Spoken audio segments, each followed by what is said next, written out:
ಒಂದು. ಕರ್ನಾಟಕದ ಅತಿ ದೊಡ್ಡ ನದಿ ಯಾವುದು? ಕಾವೇರಿ, ಶರಾವತಿ, ಕೃಷ್ಣ, ತುಂಗಭದ್ರಾ.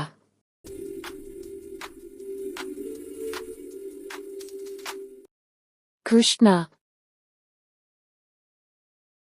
2. ಇನ್ಸುಲಿನ್ ಎಂಬ ಹಾರ್ಮೋನ್ ಅನ್ನು ಮಾನವನ ದೇಹದ ಯಾವ ಅಂಗವು ಸ್ರವಿಸುತ್ತದೆ? ಹೃದಯ, ಯಕೃತ್ತು, ಪ್ಯಾಂಕ್ರಿಯಾಸ್, ಮೂತ್ರಪಿಂಡ. ಪ್ಯಾಂಕ್ರಿಯಾಸ್. 3. ಕವಿರಾಜಮಾರ್ಗ ಗ್ರಂಥವನ್ನು ರಚಿಸಿದವರು ಯಾರು? ರನ್ನ, ನೃಪತುಂಗ, ಕುಮಾರವ್ಯಾಸ, ಪಂಪ. ನೃಪತುಂಗ. 4. ಭಾರತದ ಮೊದಲ ಮಹಿಳಾ ರಾಜ್ಯಪಾಲ ಯಾರು? ಪ್ರತಿಭಾ ಪಾಟೀಲ್, ಕಿರಣ್ ಬೇಡಿ, ಸರೋಜಿನಿ ನಾಯ್ಡು, ಇಂದಿರಾ ಗಾಂಧಿ.